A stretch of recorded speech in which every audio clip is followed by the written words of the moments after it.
కామారెడ్డి జిల్లా నిజాం సాగర్ మండలంలో కాంగ్రెస్ పార్టీ ప్రచారం జోరుగా సాగింది. సుల్తాన్ నగర్, నిజాం సాగర్, అచ్చంపేట, ఆరేడు, బ్రాహ్మణపల్లి, వెల్గనూరు, మంగళూరు, నరసింగరావుపల్లి, జక్కాపూర్, మల్లూరు, వడ్డేపల్లి, మాఖే, గోర్ఖల్ గ్రామాల్లో ఎన్నికల ప్రచారం నిర్వహించారు. జహీరాబాద్ కాంగ్రెస్ పార్టీ ఎంపీ అభ్యర్థి సురేష్ కుమార్ షెట్కర్ను భారీ మెజార్టీతో గెలిపించాలని జుక్కల్ ఎమ్మెల్యే తోట లక్ష్మీకాంతారావు విజ్ఞప్తి చేశారు. ఎన్నికల కోడ్తో భాగంగా అభివృద్ధి పనులు ఆగిపోయినట్లు, ఎన్నికల పూర్తవగానే గ్రామాల్లో అన్ని విధాలుగా అభివృద్ధి చేస్తామని హామీ ఇచ్చారు ఆయన.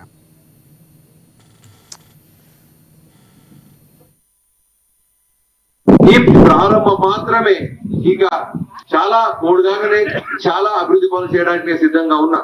పెద్ద మనుషులు ఎవరు కూడా మీకు 4 రోజులు ఓపిక పట్టుండని చెప్తున్నారు. అలా నేను చెప్తున్నా, ఎందుకంటే ఎలక్షన్ కోడ్ వచ్చింది. ఎలక్షన్ కోడ్ వల్ల మన పనులు జర్రా స్లో అవుతుంది. లేకపోతే ఇప్పటికీ నరసింగరావుపల్లిలో చాలా అభివృద్ధి కార్యక్రమాలు చేయాలని చెప్పి ప్రణాళికతో నేను ఉన్నా. మనకు అందరికీ జరిగినటువంటి నిజాం సాగర్ మండలంలో పెద్ద మోసము, పెద్ద దగ ఏంటంటే దళిత బంధులో జరిగినటువంటి అన్యాయము, దళిత బంధులో అక్రమము. మనము దాన్ని బయటికి తీస్తాం. ఎవడు మీ దగ్గర పైసలు తీసుకొని ఖుషి అవుతున్నాడో వానికి నిద్ర లేకుండా చేసినా, వానికి నిద్ర లేకుండా చేయడమే కాకుండా ప్రతి పైసా వసూలు చేసి మీకు ఇస్తానని చెప్పేసి మనం చేస్తున్నాం.